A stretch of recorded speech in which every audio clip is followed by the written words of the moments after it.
Welcome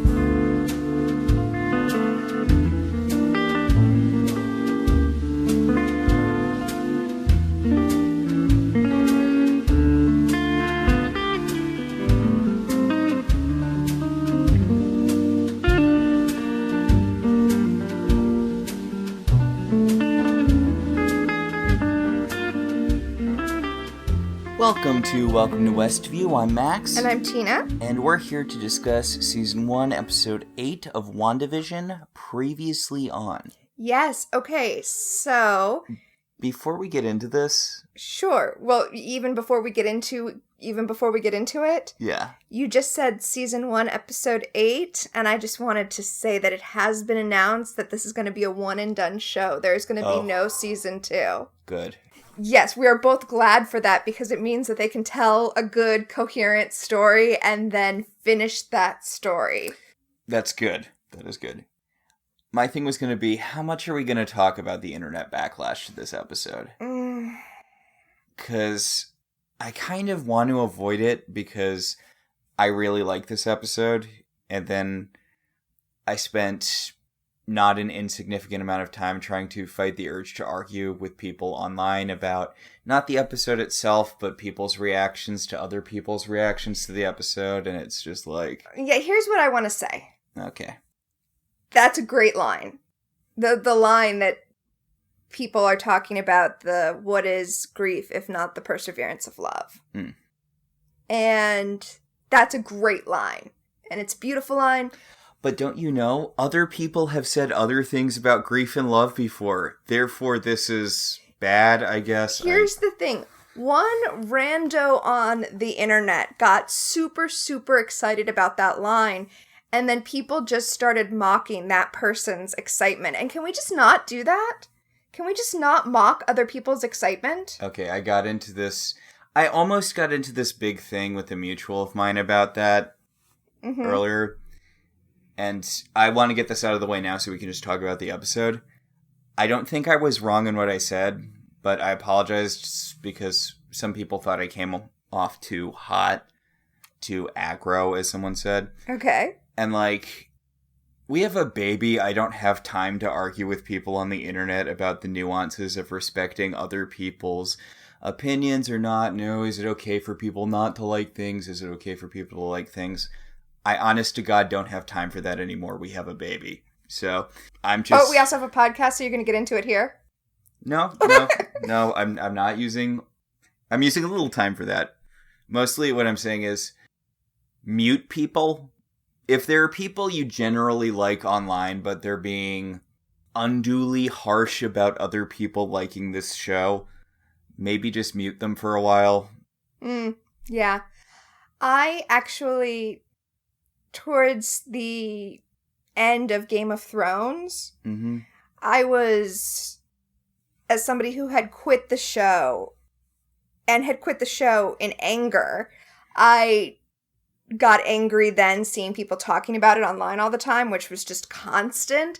So I just muted a whole bunch of words. I didn't mute people, I just muted a bunch of words. If you looked at my mute list, it was Game of Thrones, GOT, Dragons, Sansa, Arya, every main character's name. I just muted everything.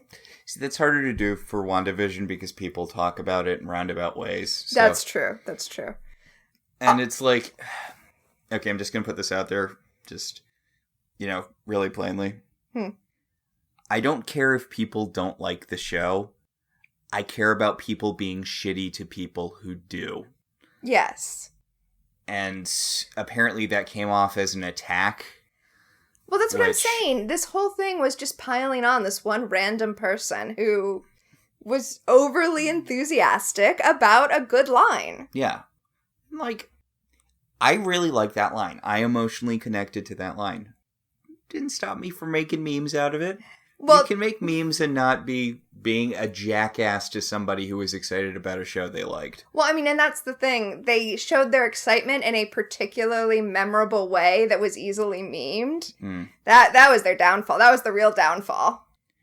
Remember, the biggest sin is liking something on the internet.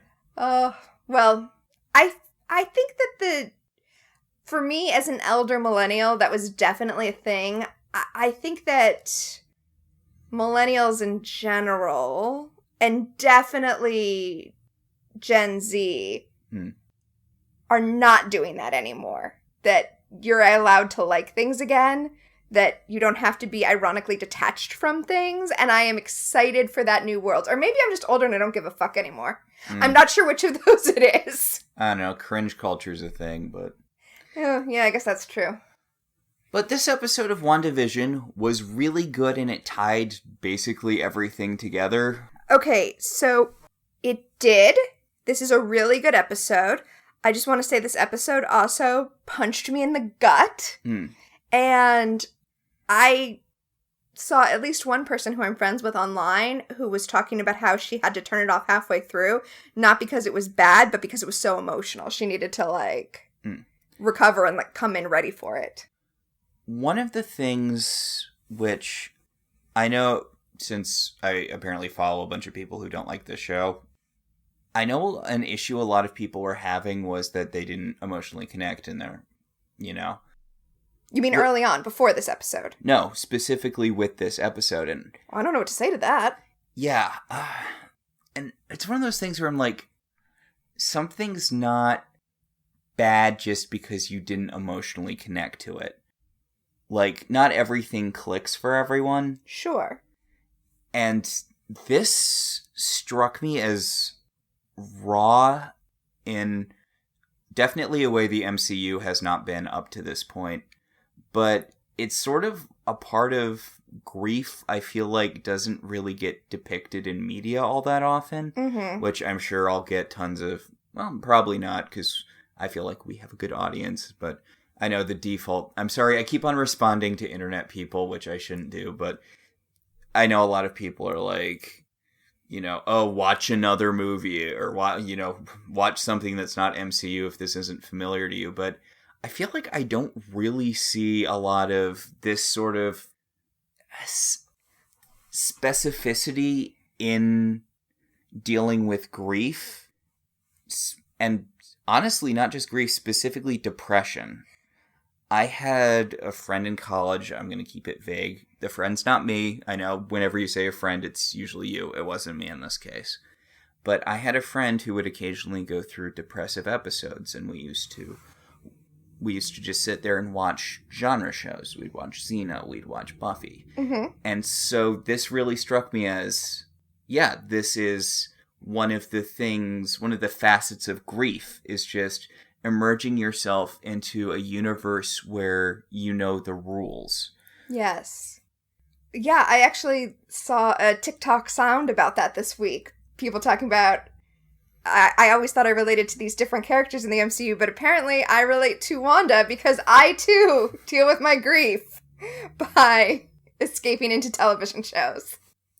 Which, honestly, the closest I can really think to it is Crazy Ex-Girlfriend. As far as portraying coping with grief through losing yourself in these fictional narratives that follow these very set patterns just because it's comfortable to submerge yourself into worlds that work by very specific rules. Sure. And that's also literally the plot of Dancer in the Dark, which is a very grim one and done, you cannot watch this movie a second time because it is so depressing movie, but it's explicitly what it's about. Bjork escaping the world by going into, again, like Crazy Ex-Girlfriend, musicals. God, I guess that Zack Snyder movie, the one about the girls who are Sucker Punch? Yeah, I guess Sucker Punch is kind of about that too. I feel like this is different from that though, because well, Sucker Punch is her recontextualizing her reality. It's a girl in an asylum recontextualizing her reality in different ways that she feels more capable of handling it. Yes, okay, when you say it that way, that is technically what the plot is, but it's really just a series of music videos loosely strung together in an excuse to show exploitative crap with different girls. Yes. So the women don't really have the kind of agency in the construction of that film to say that they're escaping into anything. Yeah. But yes, if you just talked about what the plot of it is. Yeah. But WandaVision is different because it's very specifically TV. Which is, I mean, definitely now with the pandemic and all, but it's definitely sort of the outlet for depression. Mm-hmm. And it doesn't really get talked about much outside of the, a character is depressed, so we see them watching TV. So I think I've actually talked about this on the podcast before. Not this podcast, but a different one. Mm-hmm. And this is not a friend, this is me. But when I went through a really serious depressive episode when I was in college, one of the things that made me kind of realize how bad my depression had gotten was when I realized that Comedy Central, and this is 1999, so Comedy Central is relatively new. Mm-hmm. When I realized that Comedy Central had 12 hours of programming because I watched all 12 hours and then it cycled back to the same thing and I watched the exact same 12 hours again. And that's like the thing that I think of as being emblematic of that particular depressive episode. So, wow, I guess I do relate really strongly to Wanda. Yeah. It's one of those things where it's fine, like, I don't care if people don't like it. It's just, this connects to a very specific nerve. Mm-hmm. So people being actively mean about it to other people on the internet feels cruel in a way people not liking media doesn't normally feel cruel. Yes. I think that the people who are connecting with this show are connecting with it on a very, very raw personal level. Also, just to throw this out there, when you say that there's that kind of stock internet response of, I'm begging you, watch another movie, read another book. Yeah. I think that part of the problem with Disney buying up and owning everything and making the world into Disney/Star Wars/Marvel mm-hmm. is that when there's something like this that, honestly, let's be frank here, this is kind of a niche show. The audience is not prepped for it to not be for them. Anybody who is watching this who doesn't get it, there's this confusion, wait, how is this not for me? It's on Disney Plus. It's got the flashy Marvel logo at the beginning. Well, there's something that Zachary from Xavier Files, who is a great guy, I follow, he follows, there was something he mentioned where he was talking about how it's weird to see people talking about this show like it's this big revelatory, changing everything thing when it's something that, like, he watches with his 9-year-old and his 9-year-old gets it. And I would argue that simplicity doesn't make a story bad.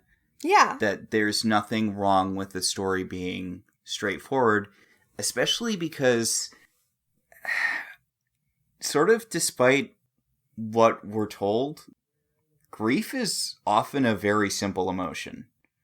Grief can be complicated, but sometimes it's not. And this, I get it, it's annoying when people are like, oh, this is the next, what's it called? The David Lynch TV show. Twin Peaks? Yeah, this is the next Twin Peaks, when it's not. It's always been apparently that's a take. I feel like a lot of the people who I see respond negatively to WandaVision are responding to takes I don't see because I don't follow many people. But WandaVision is a very straightforward show. Okay, so people saying that this show is the next Twin Peaks, which I have not heard, and I am going to throw this out there right now. Mm-hmm.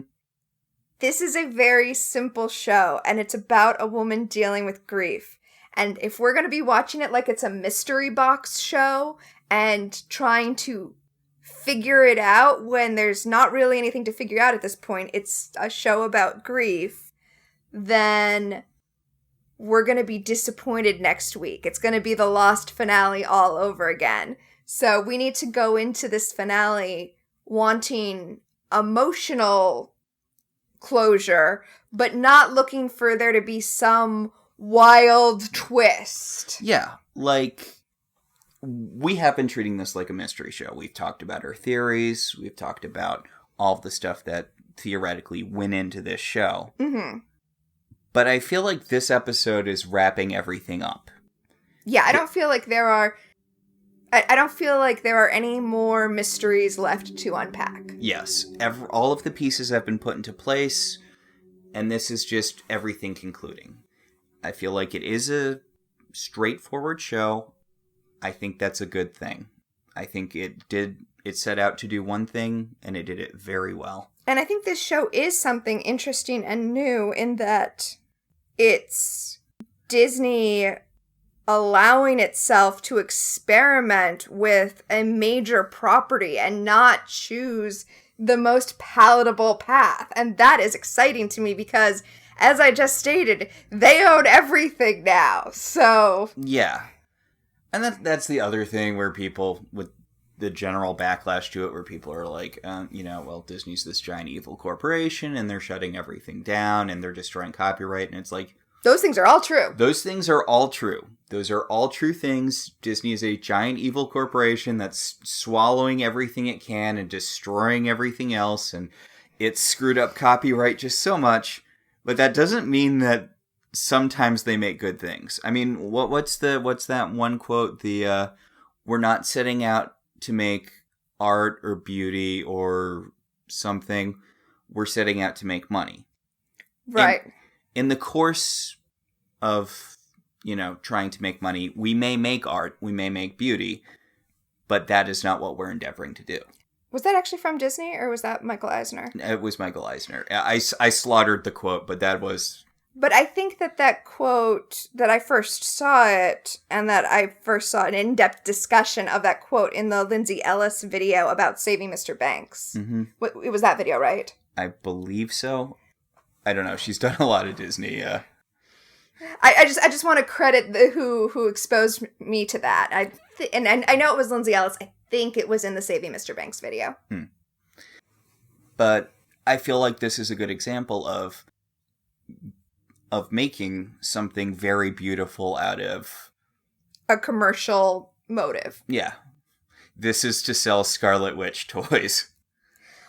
You know what? I freaking hope so, because there's been an issue with them not making toys of... I'm sorry, I should have said this is to make, it's going to be to make Vision and maybe Norm toys. What was it, like you couldn't buy a Rey toy despite her being the main character of... Yeah, there were no Rey toys when Star Wars The Force Awakens first came out. Until they did Forces of Destiny or whatever, which... Yeah, when they made the Star Wars Barbie dolls. Yeah, which... I'm sorry, Jenny Nicholson did a whole very good video about that, but we can't get into that. We should actually talk about this episode of WandaVision. I know, and this is an extra long episode, too, so the fact that we have this huge lead up to it, and we haven't even started talking about it yet... So, the intro reminds us that Wanda and Pietro were radicalized after their parents were killed when they were children during the very nondescript war in vague Eastern Europe. Sokovia. Yes, but vague Eastern Europe in general. One of the things, obviously later retcons have confirmed Wanda and Pietro to be Romani. Mm-hmm. In the comics, but for the first few decades, I'd say, of their existence, they were just from vague Eastern Europe. Yes. It's not great. But you're not trying to excuse the whitewashing that the Marvel Cinematic Universe has done, though, just to be clear. Just to be clear, no.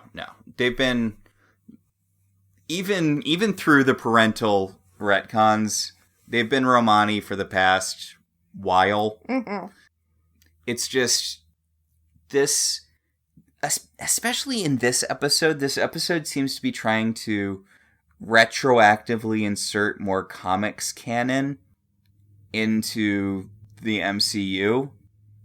And I feel like sort of the emphasis on their roots in this kind of Eastern European thing is kind of hearkening back to what their lives were like. And it's definitely closer to their origins than the Fox X-Men movies were. God. Evan Peters did a really, really great job of being Tommy Shepard in those movies. Because he's aggressively Tommy Shepard in those movies. I mean, he was so enjoyable to watch. Like, I don't want to blame him or in any way. Yeah, I mean, he was kind of the highlight of that era of X-Men movies. Yeah. He did what he was directed to do very well. It's the writing that's the issue. Yeah. So, let's start on this episode. We open in Salem, Massachusetts in 1693. So this is one of the things that was vaguely spoiled by people talking about, like, oh, there's an on-set thing of Catherine Hahn being, you know, in an old-timey village. Like, that was circulating around. I honestly forgot about it with everything else that was going on. I don't think I ever saw that spoiler. But, well, it was one of those people talking about set stuff, and it's like, you never know if that's true, too. Well, and even if it was true, it could mean other things. It could be them doing a television show that does cutaways or something like that. Yeah. I freaking love this mislead, because Agatha's being dragged through the woods by this group of people in cloaks, and she gets tied to a stake that's surrounded by torches, and an old woman asks her if she's a witch. She says, yes, she is a witch, and the woman says, but you betrayed your coven. Swerve! It turns out that, yeah, this is not a regular witch burning. Agatha has been down to some dark shit, and her coven is not happy about this. So she tells us that she was doing dark stuff, but the thing that they are upset about, the thing that they claim they're upset about, is that she gave secrets to mortals, which is what they were mad at Agatha for back in the comics. Yes, that is explicitly what the Salem Seven burned her for in The Year in the Life, specifically her teaching Wanda Maximoff magic, because they considered it her taking the secrets of New Salem and giving them to the mortal world. I like the implication that there was someone before Wanda that Agatha was training up. Like, there was some proto-Scarlet Witch in the 1600s that could have been the Scarlet Witch. So, the witches start chanting, the torches burst into flame, and Agatha begs the head of the coven, who is her mother, to stop them, to stop this. And her mom's like, nope. Come on, everyone. Blast away. Blast my daughter to death. And at first it looks like all of the electricity these witches are shooting at Agatha is really messing her up. And then, reverse card. Uno reverse. Yeah, so they're sending this blue energy beam at her. And she, as you said, Uno reverse cards. We see this like red energy welling up inside of her, and then the blue electricity turns purple. And I just really like the color theory consistency here. Yeah. And it becomes clear that she has reversed the streams, reversed the polarities, and that this is causing pain to the other witches who are trying to burn her. We actively see her drawing life force out of them, and she's like, are we still doing this? You can stop this. You can stop this. They don't. She finishes them off. I mean, she pretty thoroughly kills basically all of the coven by all except her mother, by drawing their power into her. We see one of them fall to the ground and be like a desiccated corpse. Yeah. And she's like, Mother, are we going to talk about this? How are we going to move forward from this point? And the mom's like, more energy blasts! And she gets this kind of cool energy crown thing around her head. Yeah, I really like this effect. But Agatha is again able to take control and send energy back against her mother and kill her. I assume that... Well, she pulls the energy into herself again. Well, yeah, I was going to say, I assume that when she killed the rest of the coven, she pulled some of their energy in, and that's why she was able to overtake her mother. And yes, you're right, we do see her kind of taking energy from her mother. Mm. And not just energy. Yeah, she goes over to her mom's dead, deceased corpse, and she takes off the necklace and this little cameo amulet thing we've seen her just have. Yep. And then we come back to the present, where Agatha is stroking her rabbit in a very supervillain manner. Okay. Senor Scratchy. Yes, I forget who pointed it out. I feel so dumb for missing this the entire show. It's obviously a reference to her son, Nick Scratch. Yes, although I think it's just an Easter egg. I don't think he is her son transformed into a rabbit. Yeah, but that's something I should have picked up on right away, because Agatha Harkness's son is Nick Scratch, and she has a rabbit named Senior Scratch. Yeah. I actually didn't get it until somebody said, did Agatha turn her son into a rabbit? And I said out loud to myself, does this person think the rabbit is Nick Scratch? Senor Scratchy, oh my god! That was how I had the realization. So, I love this scene so much because it's basically just Agatha dressing down Wanda for being shitty at being a witch. Because she's like, I can feel you trying to get into my head. Don't you recognize the runes I have on the wall? Where did you go to witch school? This is some, like, Witchcraft 101 shit. This is actually really nice for establishing that Wanda has all of this power, but she hasn't been traditionally trained. And that there are such a thing in this world as traditionally trained witches.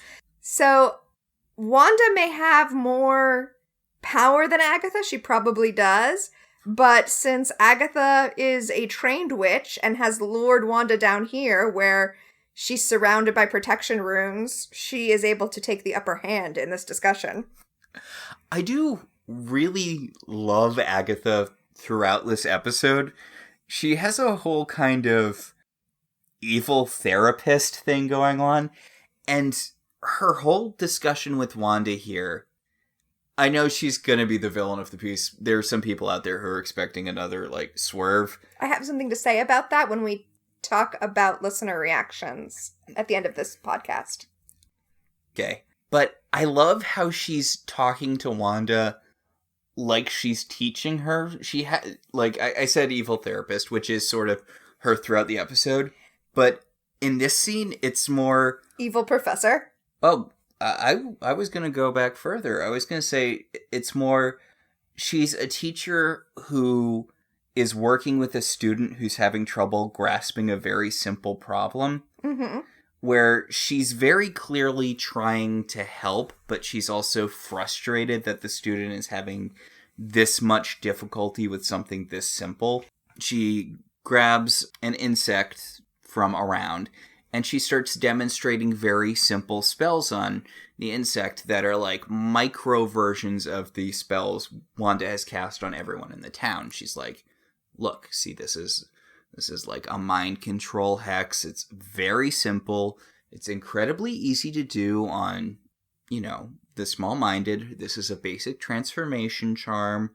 You would do this to, say, change your clothes or change the shape of a very simple life form.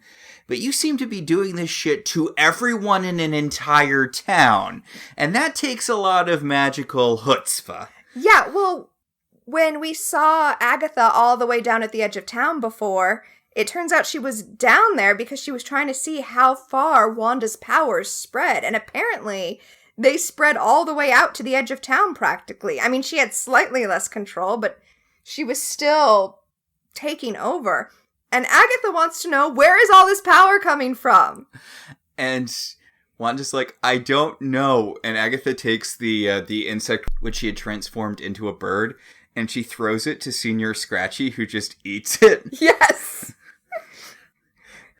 And Agatha starts kind of mystically smacking Wanda around, and she's like, for crying out loud, look, you don't have power here, I do. You've got something going on, but I can't just mystically crack your head open and drink your spicy little witch secrets, so... oh, or can she? So I've been having to do this the long way around. I've been coming at you from different angles. I had your not brother, I had to futz around some because your brother's in a different country and full of holes. So, I just grabbed someone, I layered a whole bunch of different charms on him, so you might fall for it. So maybe you tell him, how you managed to get this whole thing set up, because this is some incredibly next level magic, and you seem like just so freaking basic. Oh. Then Agatha takes one of Wanda's hairs. Never let a witch take your hair like that. And uses it to open a doorway to what she says are going to be some real reruns. Okay, just a little thing.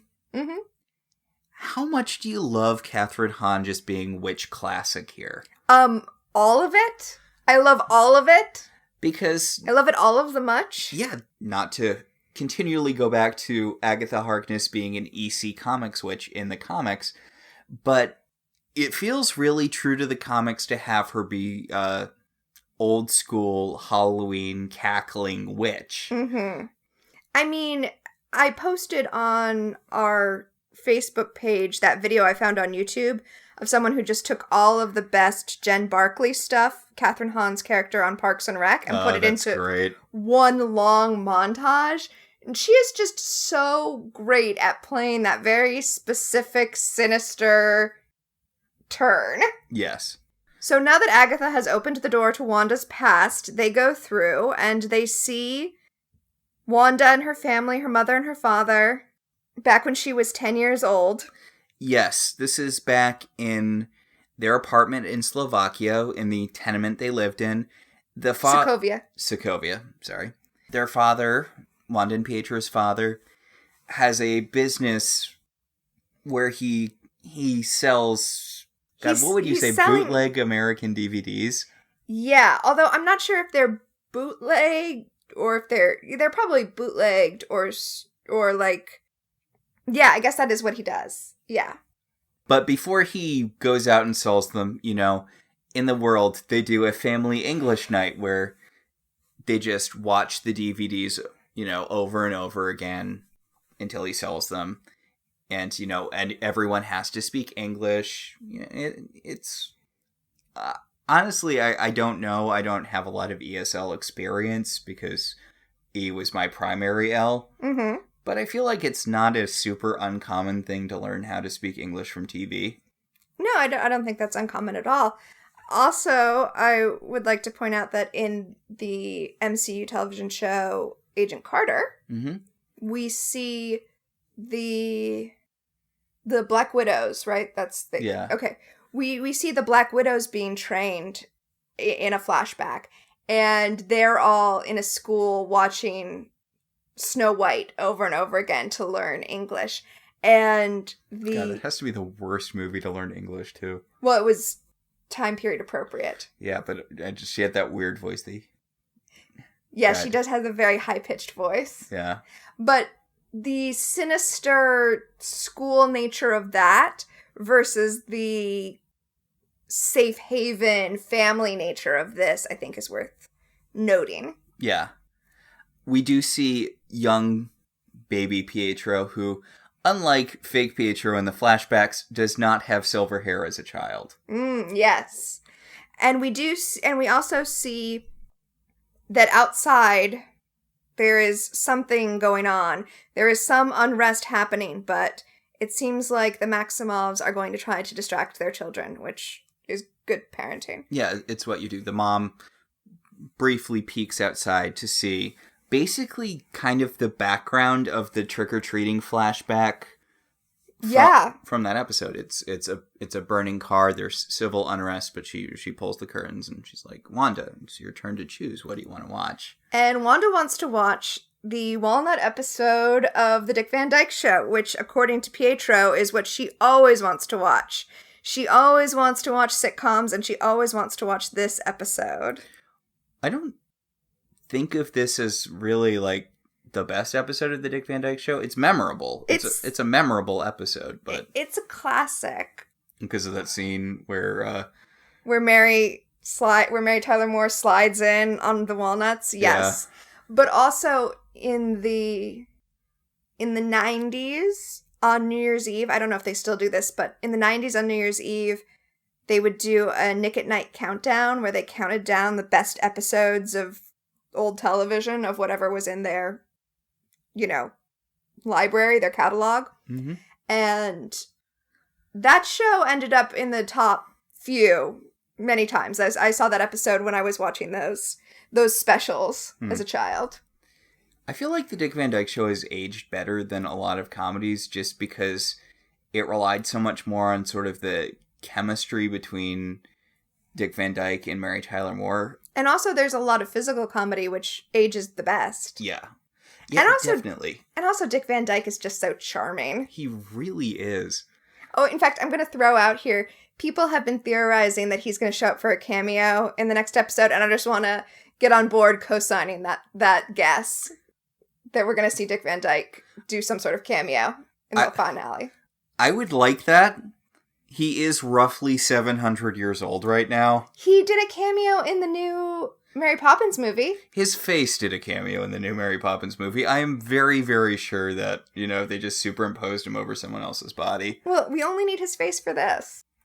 God, he's so talented. I'm just saying, Dick Van Dyke seems like a nice dude. Maybe let him relax a little bit. So, Wanda talks about how she likes these shows because they can be scary and they can be a little silly, but at the end of the day, everybody's happy and everything turns out okay. And I think that's the real reason they chose this episode, because this is a scary episode. Well, she talks because they're using the show as a way to learn English, and she talks about mischief and hijinks and shenanigans, and because Pietro's like, what does it mean? What does shenanigans mean? And she's like, well, it's a problem, but a fake problem, a problem that only gives you pretend worry, a problem that is going to be resolved in a way that ends with everyone being happy. Yes. Well, and this particular episode is a scary episode. It feels like it's almost a takeoff on, Twilight Zone.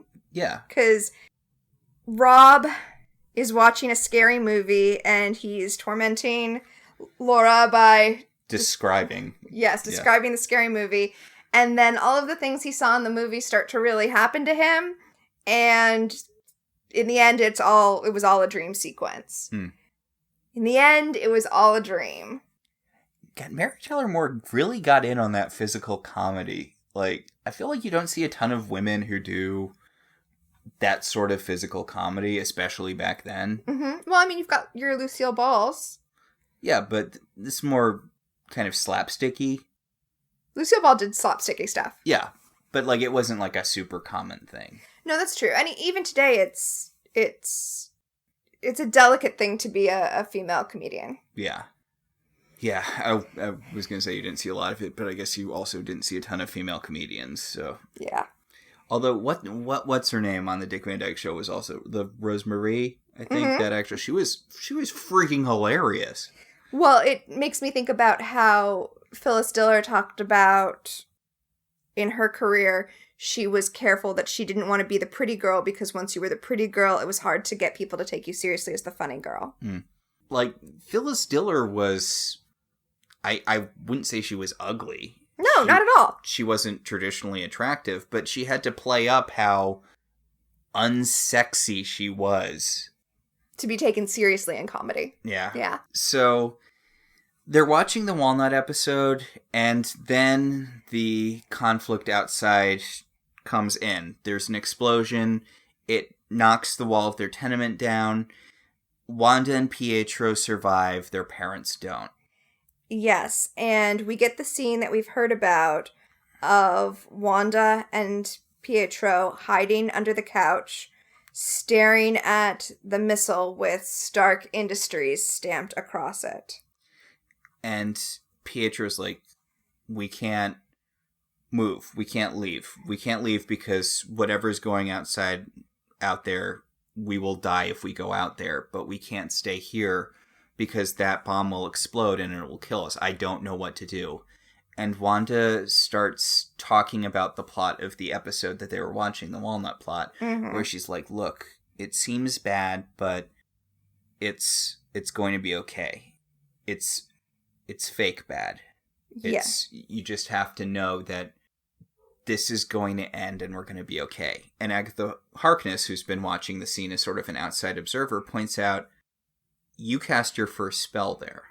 Yes, and she says it was a probability hex. Yeah. There was a chance that the bomb wouldn't go off, and you made the bomb not go off. You made that chance be what happened. And everyone has talked to death the fact that the MCU didn't seem clear on what Wanda's powers are. And I just love the thought that this whole show emerged from them trying to explain what her powers are. And be like, oh, okay, here's how her powers work. Really? I feel like the problem with Wanda's powers in the MCU have been that they haven't been her powers. No, that's what I mean. They're like, let's fix that. Let's explain. Yeah, because as Maria Hill described, in the she's fast, he's weird. Like, she's other way like, around. Yeah, he's fast, she's weird. She was like, Wanda Maximoff, telepath and telekinetic. And it's like, that's not what she does at all. Those are not her powers. But I do like that Agatha's like, look, this was a basic ass spell. Like, congratulations, you had some magic as a kid. But without training, she talks about that grape dying on the vine. Mm-hmm. I feel like it's more like without training, she would have been Bush League. Yeah. Like, I mean, it probably would have gone, assuming that she hadn't been in the middle of this war and that she had been not found and had her magic trained up, then what probably would have happened is she would have just gone through life being exceptionally lucky, you know? Like, things tend to go right for her. Agatha doesn't say it as such, but her implication is like, look, this is an incredibly basic spell that you did. It required no training. You just, you focused on an outcome you wanted and you made it happen. Mm-hmm. You just increased the odds that the bomb wouldn't go off until they were basically 100%. Which, as Beast said in one of the Avengers Disassembled things, the reason we call Wanda's powers probability manipulation is because it sounds so much less scary than what she actually does, which is alter reality. Yes. Agatha takes us out of that scene and to the Hydra facility where Wanda and Pietro ran up. And honestly, between just explaining the probability hex and now bringing Wanda over to Hydra, she just really is kind of smoothing over all of the problems with the MCU translating the comics. Because she says, it doesn't make sense that you were upset about the bombing and so you joined a terrorist organization? And Wanda's like, we were trying to bring down the system. We didn't know what Hydra was. Yeah. Also, I know we love a witch Agatha, but I appreciate that her outfit has kind of transitioned as she's been taking Wanda through time. And now it's like a black t-shirt and black pants with pockets. And she's just like leaning back against the wall, all casual. I talked about her as being Wanda's evil therapist, and I still think that kind of holds true, but I don't want to say that she cares about Wanda per se, but Wanda's like unnerved when they enter the Hydra facility, and she's like, don't be scared. You've already lived through this. This is just a memory. It can't hurt you. Yeah. I mean, mentally it can, but yeah. You survived this once. And we see what we know happened to Wanda, or what we thought happened to Wanda, her getting her powers from the Mind Stone. Mm-hmm. But it's not her getting her powers, but rather her powers being enhanced the way they would have been with training, except she took the warp level with the Infinity Stone instead. The Infinity Stone is kind of taking the place of Kython in this story, because one of the things with Wanda's powers in the comics is that she sort of skipped all of the ordinary witch stuff, because when she was born on Mount Wundagore, she was sort of chosen to be the mortal host of the demon god Kython. Sure.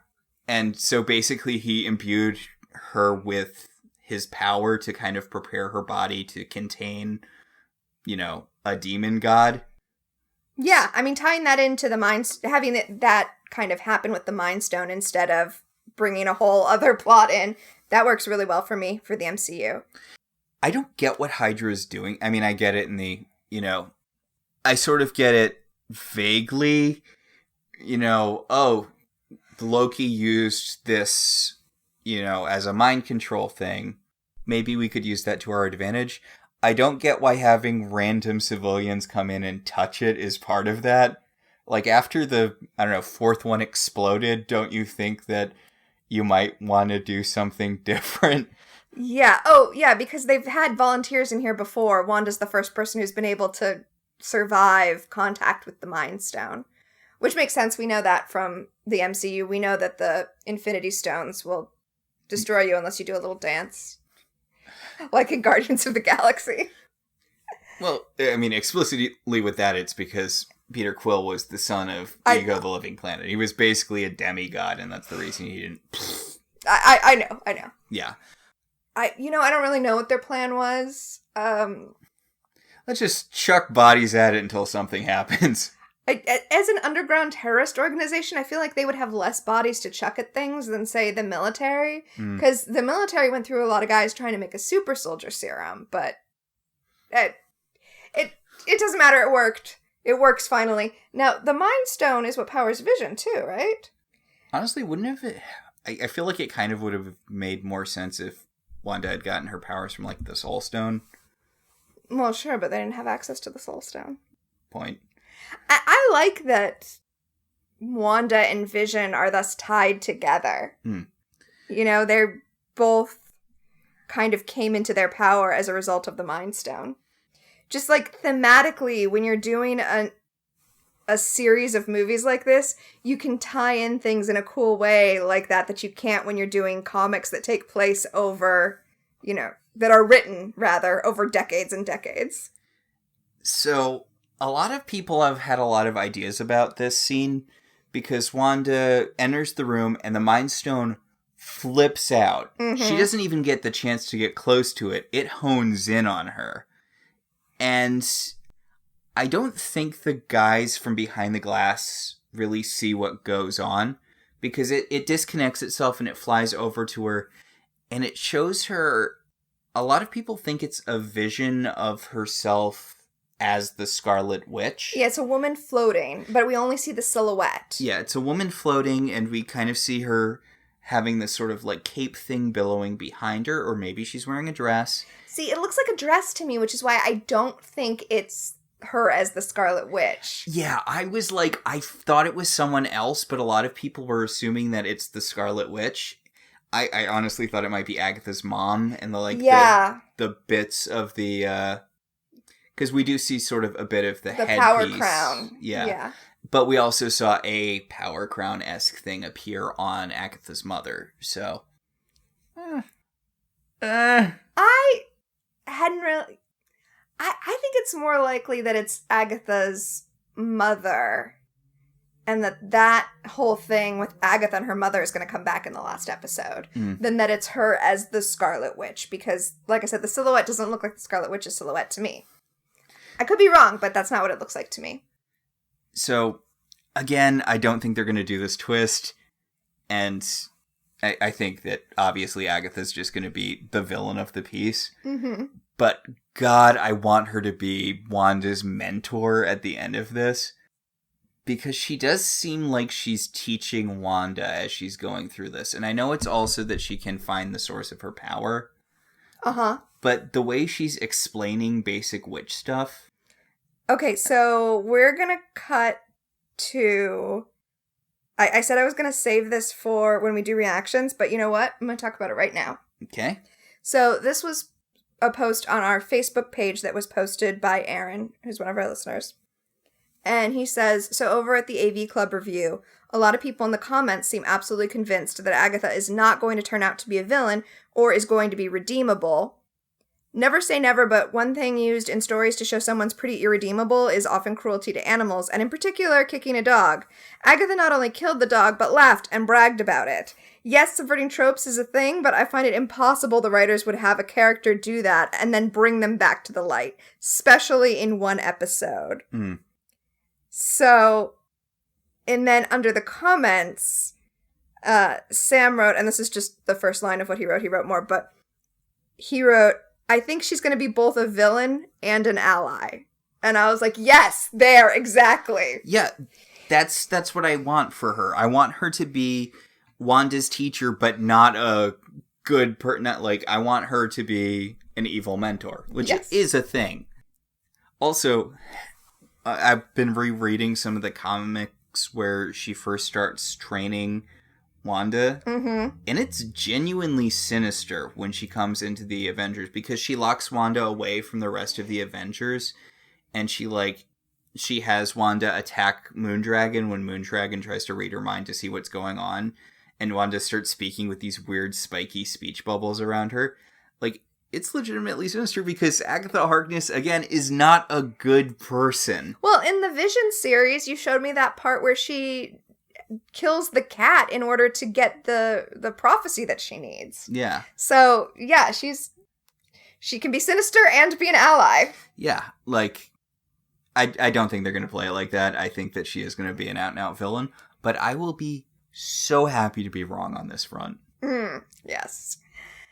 Especially because I feel like if she is teaching Wanda, even though WandaVision's not coming back, Catherine Hahn can come back.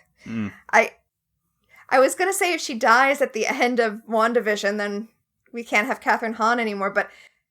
As we know from Agatha Harkness. Yeah, Agatha Harkness is, like, dead half the time that she's there, so yeah, she could still come back dead. So in Wanda's room in the Hydra facility, she's sitting on her cot and she is watching the Brady Bunch.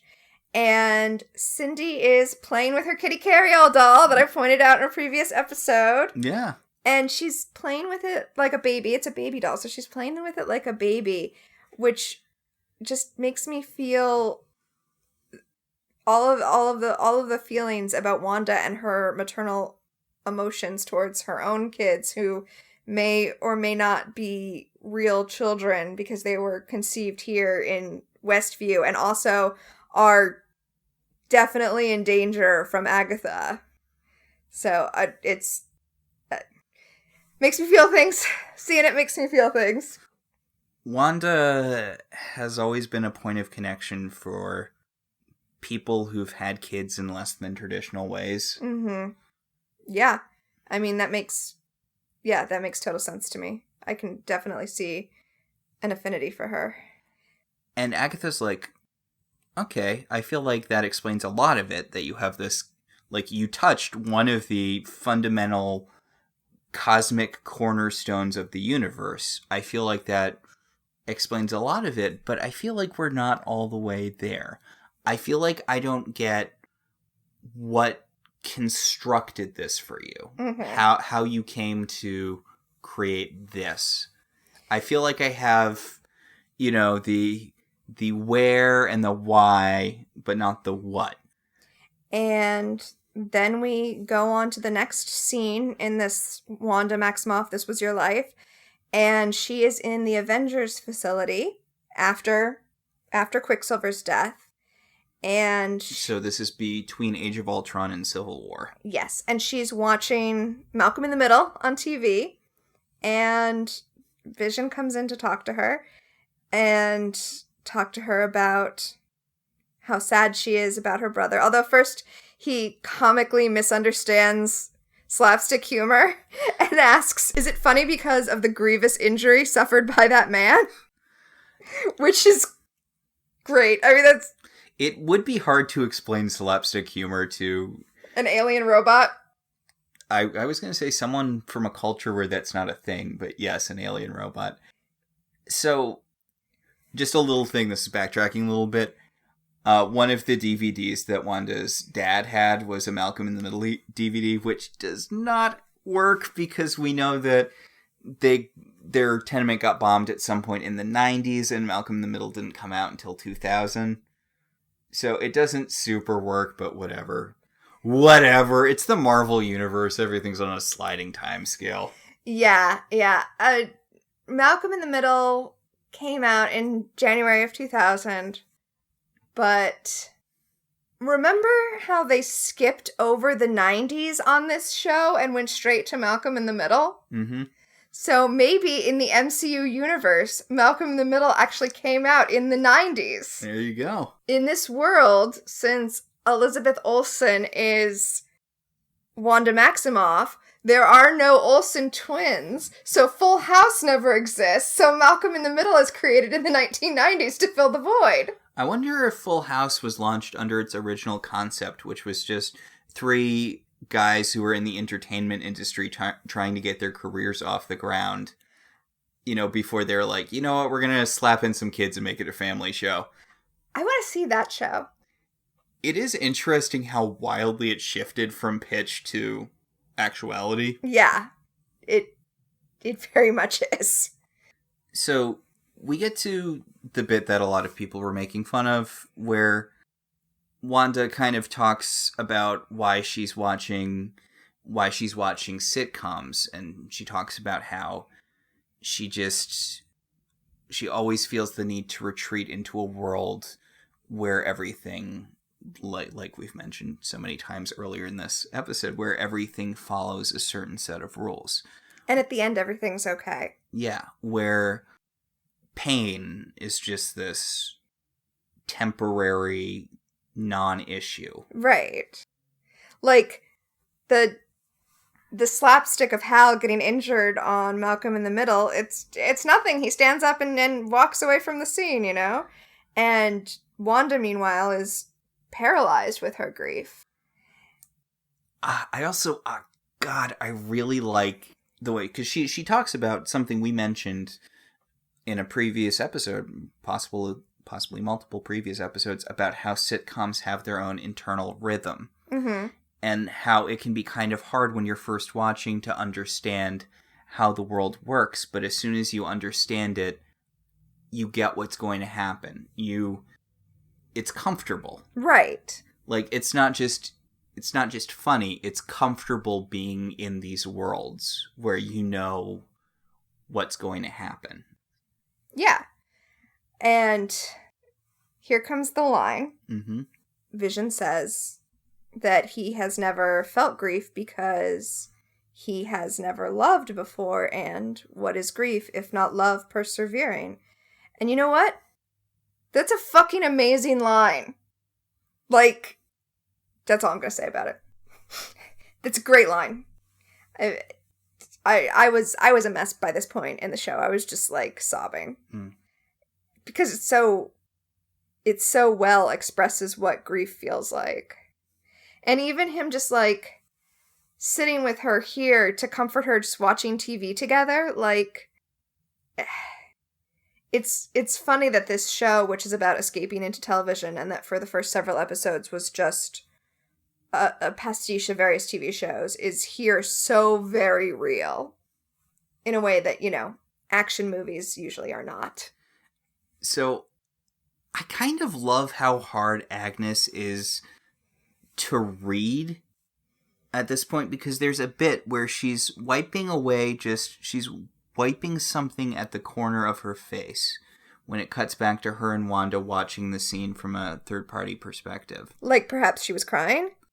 It's a very odd, small gesture, because I don't think it's a crying thing, but I have a hard time reading what it's supposed to be. Well, she does it so, like, casually, but I feel like maybe she was tearing up a little, and she's trying to, like, dismiss that because she needs to stay on the mission, which is pushing Wanda over the precipice of her grief so that she remembers what it was that she did to harness all of this power. Like, she has a lot of the pieces, but even on its own, an untrained witch with access to that much power, she still doesn't understand how Wanda could create all of this. And now we go to the next scene in Wanda's life, and it's her going to the sword facility to get Vision's body back. And this is the scene that we saw the agent use to discredit Wanda, but now that director Whitebread. Yes. Hayward. Hayward. But from Wanda's point of view, we see that she did not barge in anywhere. She went to the front desk and just kind of asked to see the manager until finally Hayward told her she could come back. And she did kind of do that, striking blow the doors off as she walks through. But that seemed to me more about showing him she could have done this at any point. Right, and that she waited to be invited in, which is funny because then, of course, he uses that footage to convince Monica of the opposite. Yeah, that she broke in. It is fun to see all of the footage from this completely different perspective where it's like, no, she was invited in. No, she was pushed to do this, that, and the other. Mm-hmm. And it's like, I guess it turns out that when you take stuff out of context... Yeah, you could really make someone look like the villain. So, Wanda wants the Vision's body because she wants to bury him. And Hayward's like, I'm sorry, but that's not a thing we can let you do. That's not a safe thing. This guy was a living bioweapon who was made out of some of the most expensive materials on Earth. Yeah, I mean, he's made out of vibranium. At this point in time, the only vibranium that the Americans have access to, because it's all in Wakanda, the only vibranium that Americans have access to is Captain America's shield. That is the sole amount of vibranium. So, yeah. So, now they have a whole dude's worth. So, Hayward takes her to where Vision's body is being disassembled, and she naturally freaks out because she's like, what are you doing to him? And Hayward's like, we can't just leave him all in one piece. Like, it is very dangerous to have his body even all in one place right now. So we're going to take him apart, and we're going to spread him out all over to thoroughly decommission him. And she's like, he's a person, you can't do that. And he's like, well... unless you can use your magic to bring him back to life, can you use your magic to bring him back to life? Which is interesting because this is Hayward doing the exact same thing that Agatha did when she killed Sparky. Yeah. Yeah, this is literally him bringing her in and being like, I need to know what you can do. Like, I need to know if bringing him back is something you are capable of. Although, in this case, I'm sure he wants to know if Wanda has that kind of power, but mostly what he wants is to have access to the weapon that is Vision. Whereas, for Agatha, finding out about Wanda's power was the end in itself. I mean, I could really honestly see Agatha's end goal being to bring her mother back and or the Coven. Interesting. Agatha is the mother of the Salem 7 in the comics, so I can see her kind of wanting to raise up a new Salem 7. Yeah. Or, honestly, she could have lost her kid and she could be looking for Wanda to bring Nick Scratch. Turn him back from a rabbit? I was thinking bring him back from the dead because she seemed very interested in how Wanda brought specifically the Vision back from the dead, but... yes. So, when Wanda approaches the body... Hayward kind of keeps needling her about, if she can bring Vision back, if their connection is that strong. And she ends up shattering the glass in, one of the bits because she's watching this dissection happen from behind glass. And she shatters the glass and she goes in and she tries to use her powers to bring Vision back. But he's not in the body. He's not there. Yeah. His spirit, whatever makes him Vision, is gone. And she leaves. She leaves the body there. She walks out without the Vision's body. So we see her go into the parking lot. We see her get into her car. God, is it weird that Wanda has a car?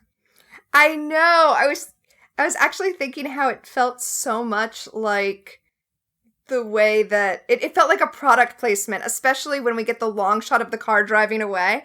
And honestly, it might be. I should check the credits and see if there was promotional consideration. But it was kind of glaring, honestly. So she looks there's a little envelope sitting in the passenger seat that she looks at. She drives into Westview. I don't know how... I know you used to work, you did surveying, right?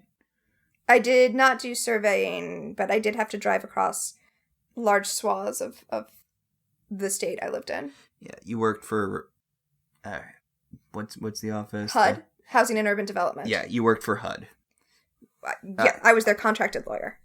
Yeah, I thought this might... It really reminded me of when I was looking at colleges when I was a teenager.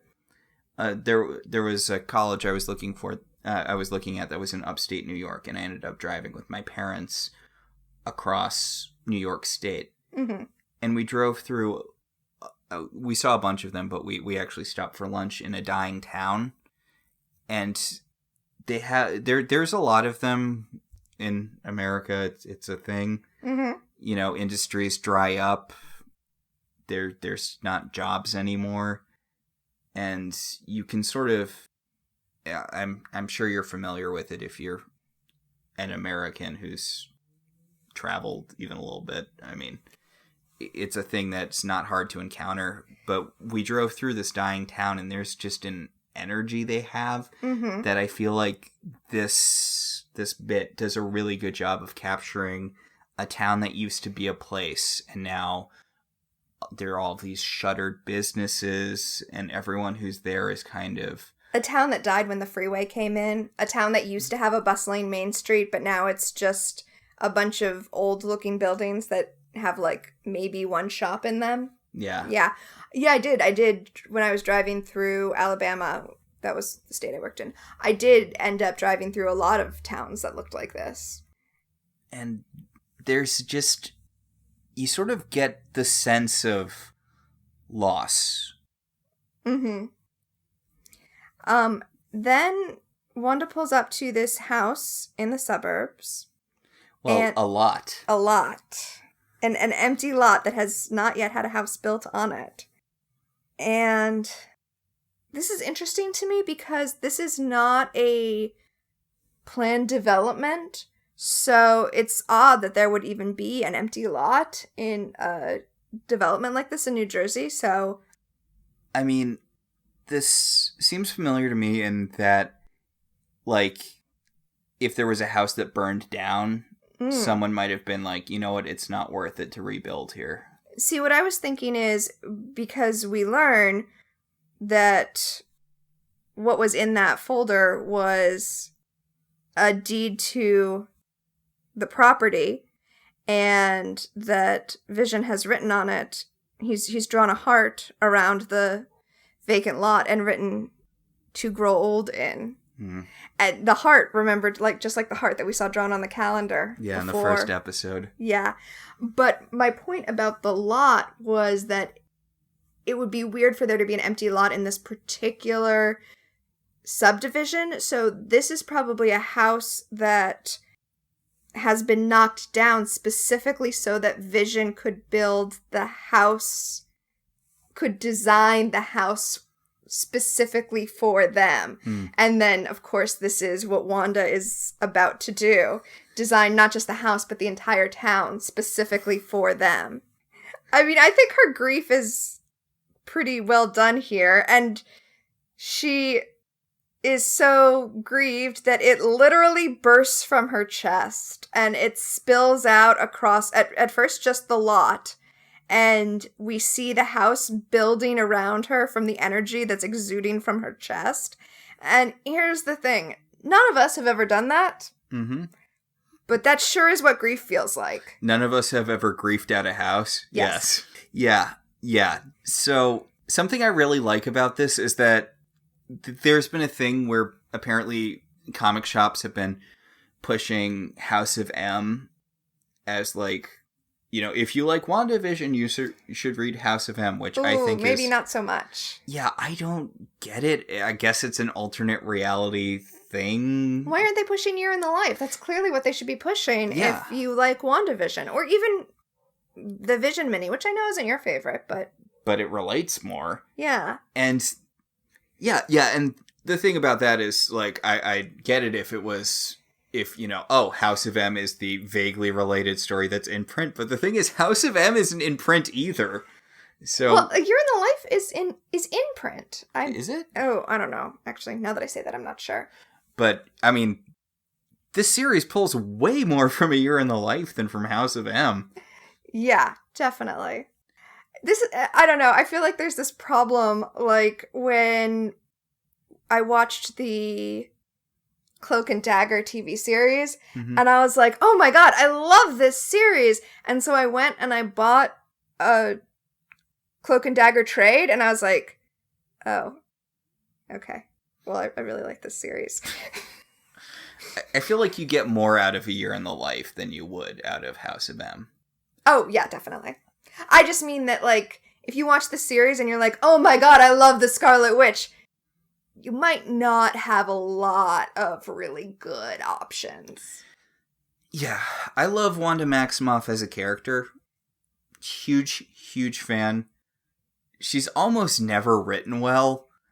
Like, my fandom can boil down to basically, I think I made a thing about this a few years ago, but it can basically be boiled down to, like, a half dozen pages, 12 non-consecutive panels.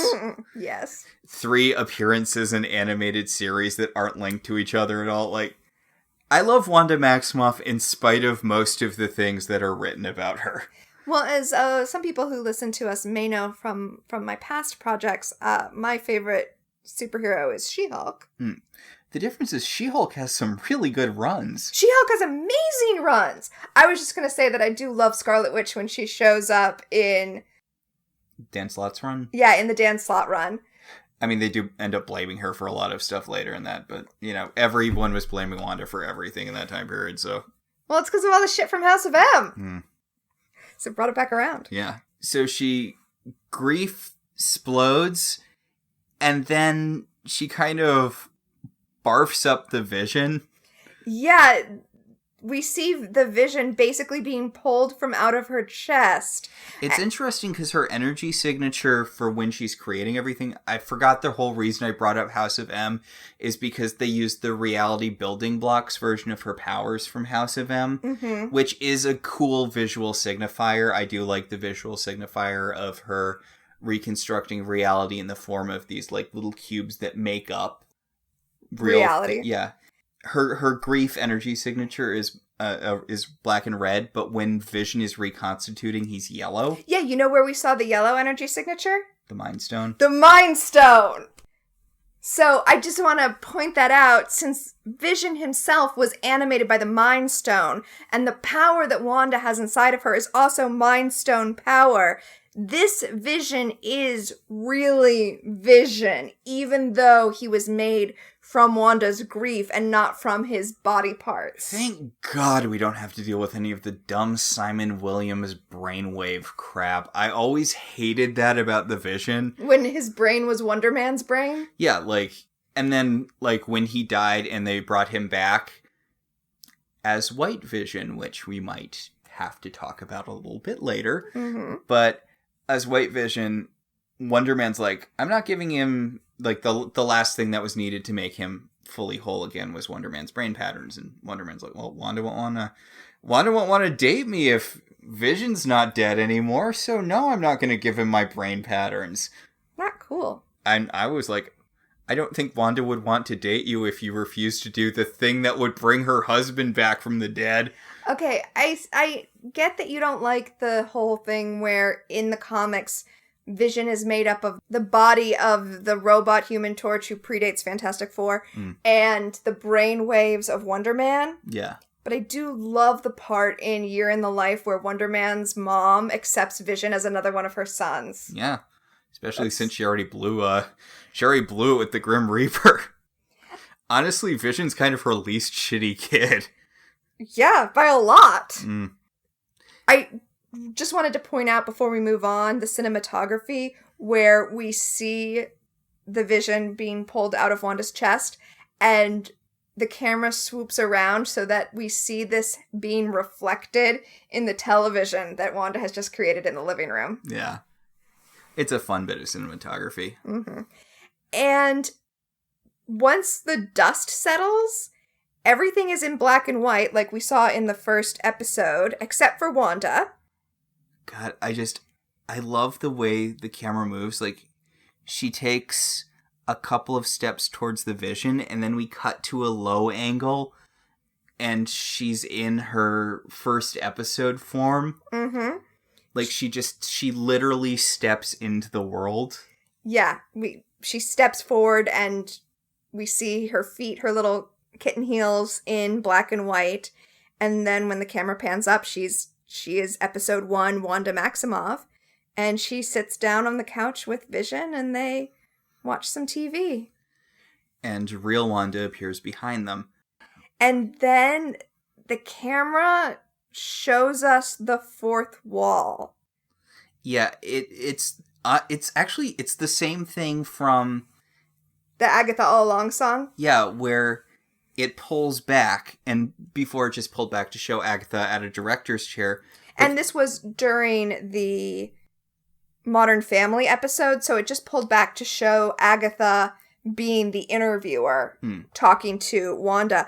But now we see the entire studio audience. I mean, there's not an audience there, but we see the stands for the studio audience with just Agatha sitting in the audience, and, you know, the 3 camera setup, the 3 cameras on the rails, pioneered by Lucille Ball for her TV show. So, we kind of skipped over it, but the way that Agatha convinced Wanda to go literally down memory lane was by reminding her that she had Billy and Tommy captured somewhere. Okay, so when I said never give your hair to a witch, I guess I should have added, unless you think it's the only way to keep your kids safe. Yeah, because we pull back to Agatha clapping sarcastically in the studio audience, and then we hear Billy and Tommy crying out for Wanda's help. They're yelling, and Wanda kind of snaps out of it. Agatha's gone. Wanda runs out the door of Agatha's house, because they're back in the house now.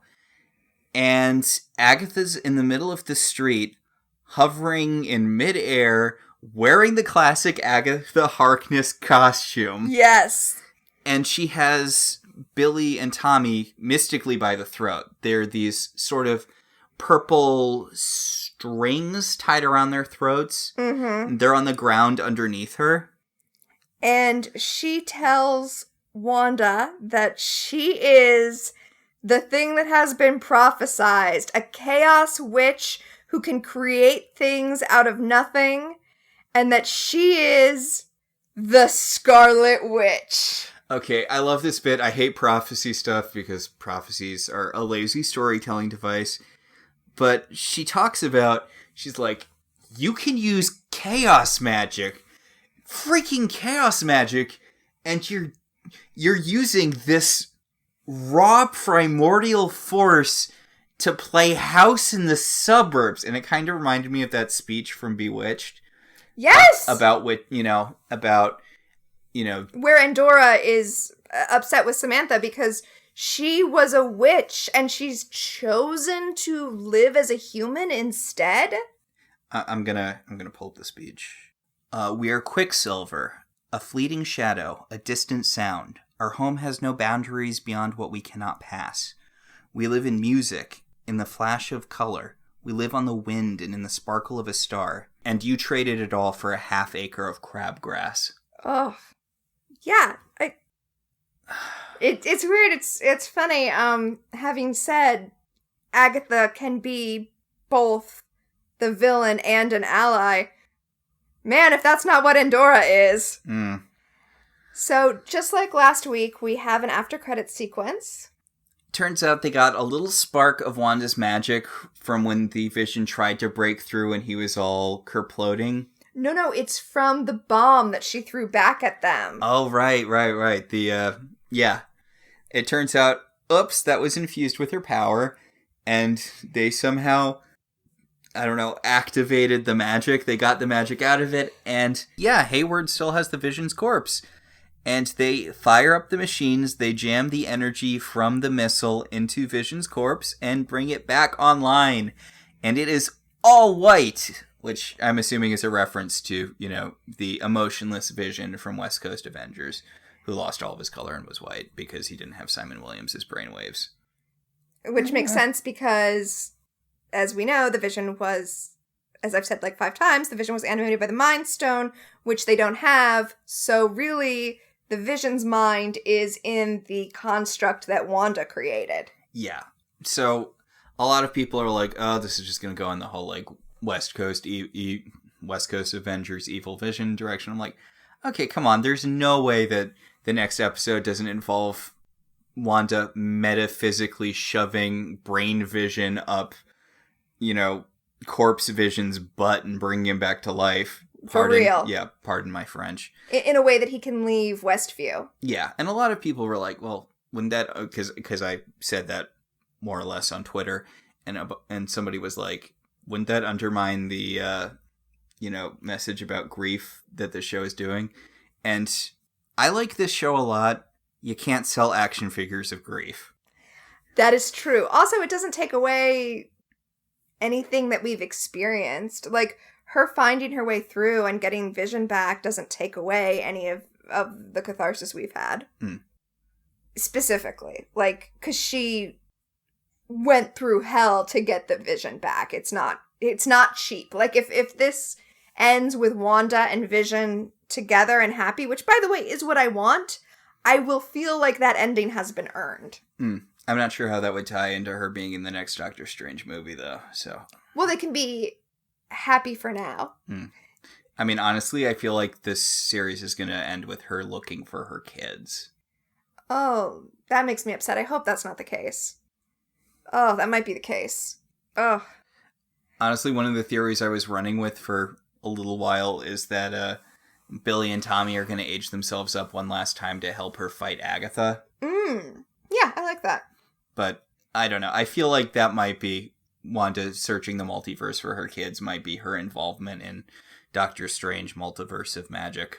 But that is the end of this episode. Did you I don't think we're really doing Easter eggs anymore because we're kind of... It's its own thing now. Yeah, we've kind of moved past the... Although All White Vision is a reference to Vision post-revival in West Coast Avengers when he had no emotions and was kind of a dick all the time. Yes. And I mean, obviously we talked about the Walnut episode of Dick Van Dyke. Yeah. Which isn't really an Easter egg as much as it is foundational to the plot. As much as it's an explicitly stated theme. Yes. So I guess that's going to do it until next week when we do our final episode of Welcome to Westview. All right. It's been a good journey. I'm glad we decided to do this podcast. I am too. I've really enjoyed this. We do our other 2 podcasts we do on Charmed, the old Charmed, and Farscape. And I've had so much fun doing this. This almost makes me want to do another podcast about a show that's on the air. But I don't know what show we would do. But I'm just throwing that out there. This does make me want to do another ongoing show. Yeah. Honestly, they kind of have to whiff the last episode really hard to make me regret watching this, because I'm not saying it's impossible, because shows have definitely done it before, but I feel like messing up the ending of this sort of thing is more when you have a long-running show, but you're committed to having a certain ending, like Game of Thrones or How I Met Your Mother. Yeah. I feel like it's harder to screw up an ending in a thing where you knew you only had so many episodes to tell a complete story. I mean, it's cliche to say this, but this isn't so much a TV show as it is a 9-episode movie. In that they had the story laid out before they started. You know, we can just say miniseries. It's based on, like, Marvel does miniseries, like the comics do miniseries. Yes. But that's not the cliche, though. Yes, that is not the cliche. All right, so I guess that'll about do it. Yeah, I guess that'll do it for us. Our show's partially listener-supported. If you want to be one of the supporters, you should head over to our website, www.welcometotelevision.net, and click on our Patreon link. We'd like to thank our current $5 and above patrons, Beryl, Patricia, Sam, Cassidy, Alex, Alicia, Ryan, Maricruz, Rosa, Javier, Benjamin, Kyle, and Kate. If you'd like to support the show in other ways, you could always rate and review us on Apple Podcasts. It helps other people find the show. If you want to talk about this episode, or any episode of any television show, you should join our Facebook group, Welcome to Television. We can also be contacted at ilovetvzines on Twitter or at ilovetelevisionzines@gmail.com. So until next time, I'm Tina. And I'm Max. And this has been Welcome to Westview.